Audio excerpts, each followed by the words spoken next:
Nakakuha na ako ng makakasama mo dito sa kusina, may makakatulong ka na. Mabuti naman po, boss. Salamat po. Sa nakita ko po sa laboratory test na ginawa ko, makakain po kayo ng ipis. Ano? Ipis? Hindi ako kumakain nun. Sila na ang makakasama mo dito, mas mabilis na siguro makakaluto, no? Ah, sige boss. Bibilis na kami. Alam ko na yung sa kinain na natin kanina, kaya tayo nagkaganto. Nilagyan nila ng ipis. Siguro nga mahal, babalikan natin sila. Bilisan mo dyan. Hugasin mo lahat yan ng mabilid. May ipapagawa pa ko sa'yo. Bilis! Sige po, ma'am. Bibilisan ko po. Ngayong nasa bahay na tayo, siguraduhin mo na magagantihan natin sila. Sige mahal, gaganti tayo sa kanila. Bilisan mo din dyan, kay tagal mo naman maghugas, bilis! Opo, ma'am, bibilisan ko po, wag po kayo mag-alala.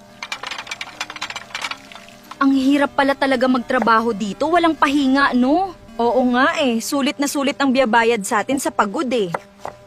Grabe, ang dami utos sa atin ni Tababuset! Oo nga sa akin doon, utos ng utos, kala mo siya nagpapapasahod sa akin.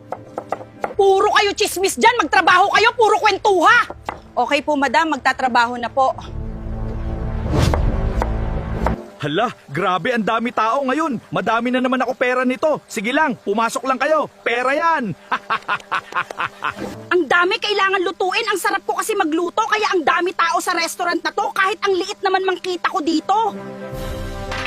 Bilisan nyo, madami tao, kaya walang magkukwentuhan. Magtrabaho kayo, maghiwa kayo ng mabilis dyan. Kunin nyo na yung iba dito, order, ibigay nyo na. Oh, bakit bumalik yan dito?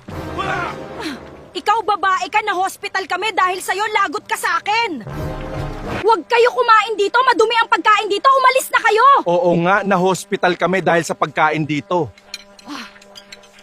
Bumalik pa talaga mga yun, haha. Wala naman dila, ebidensya na ako ang gumawa, haha. Kung nanood ka ng part 1, i-comment mo nga ano nilagay ko sa pagkain nila ngayon na.